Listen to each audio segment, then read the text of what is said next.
मृत्यु जिंदगी जन्म और मृत्यु के बीच का खेल है।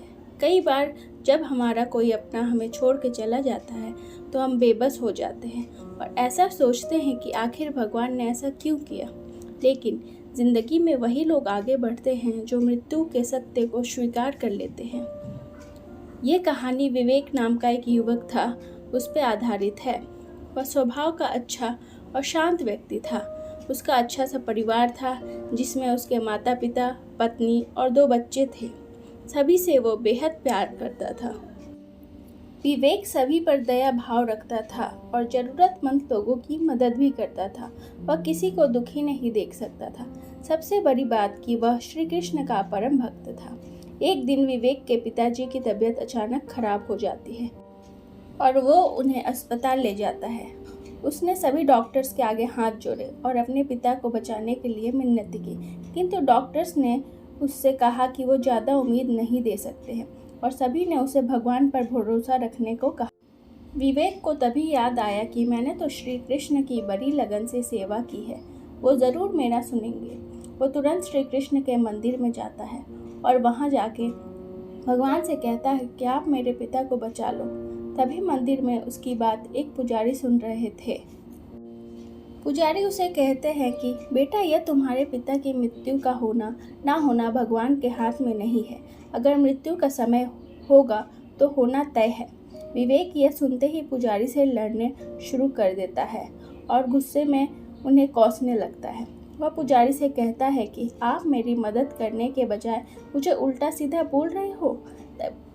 तभी पुजारी को लगता है कि अब मुझे उसे मेरे तरीके से समझाना होगा। पुजारी विवेक से कहता है कि मैं तुम्हारी मदद कर सकता हूँ, लेकिन तुम्हें उसके लिए एक काम करना पड़ेगा। क्या तुम उस कार्य को करने के लिए तैयार हो? विवेक को किसी भी हालत में उसके पिता को बचाना था, इसलिए वह पुजारी से कहता है कि मैं कुछ भी करने के लिए तैयार हूँ। पुजारी उसे कहते हैं कि तुम्हें यह कार्य करना है कि किसी एक घर में मुट्ठी भर ज्वार लानी है और ध्यान रखना होगा कि उस परिवार में कभी किसी की मृत्यु ना हुई हो। अगर तुम्हें यह कार्य पूर्ण कर दिया तो समझो तुम्हारे पिता बच जाएंगे। विवेक बिना कुछ देखे समझे तलाश में निकल पड़ा। उसने कई दरवाजे खटखटाए। लोगों के घर में ज्वार तो था, लेकिन ऐसा कोई घर नहीं था जिसके परिवार में किसी की मृत्यु ना हुई हो। किसी के दादा, किसी के पिता, किसी का भाई, तो किसी की बहन, तो किसी की माँ का मृत्यु हो चुकी थी। पूरा दिन भटकने के बाद भी विवेक को ऐसा एक भी घर नहीं मिला जिस घर में किसी की मृत्यु ना हुई हो। आखिर वह थकते हुए पुजारी के पास आया और उसे इस बात का एहसास हुआ कि मृत्यु एक अटल सत्य है और इसका सामना सभी को करना होगा। मृत्यु से कोई भाग नहीं सकता। वो अपने व्यवहार के लिए पुजारी से क्षमा मांगता है और निर्णय लेता है कि जब तक उसके पिता जीवित है वह उसकी सेवा करेगा। कुछ दिनों के बाद विवेक के पिताजी की मृत्यु हो जाती है। विवेक को इस बात का दुख होता है, लेकिन पुजारी की उस दिन की सीख के कारण उसका मन शांत रहता है।